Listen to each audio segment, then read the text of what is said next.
I am Pragya, and I bring to you excerpts from the current issue of Outlook. The issue looks at two cover stories. One, in which Outlook continues to cover Gaza and reaffirms its commitment to bearing witness. In this issue, there's a double cover with a dedication to poet and academic Rafat al-Harir, also called the Voice of Gaza, who was killed in an Israeli airstrike.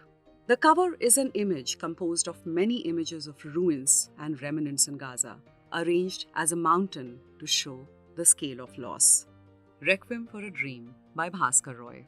The Equator Line, a themed quarterly magazine of non-conformist writing, blazed a brilliant trail of its own before shutting down. Bhaskar Roy is the founding editor of the Equator Line. The slice of the sky I could see through the branches of the robust silk cotton tree outside my cabin was being crisscrossed by relentless fighter jets that foggy February morning. The day before, Indian bombers pounded the Balakot terror training camps to retaliate the Pulwama killings. Looking at the quaint shopping courtyards below, I wondered which payloads the fierce aircraft were carrying, Indian or Pakistani.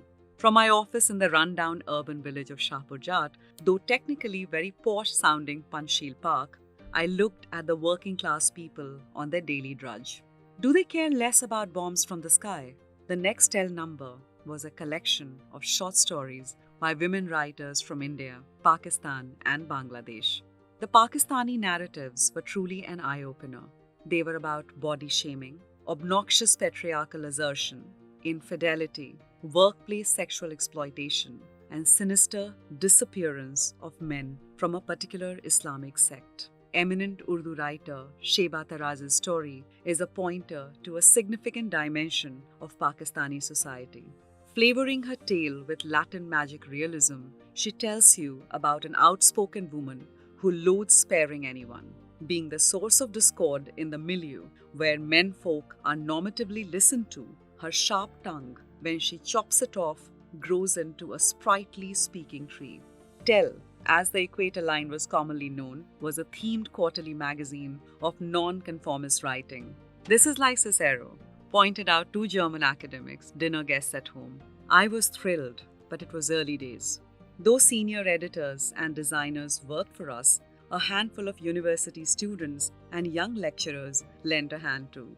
The campus vibe around the office gave the magazine what kept it going, a ring of defiance. Tell never put business tycoons, cricketers, or Bollywood stars on the cover, and definitely no politicians, Gandhi, Nehru, and Mandela being the only exceptions. Every issue had a central theme, and everything between the covers revolved around it.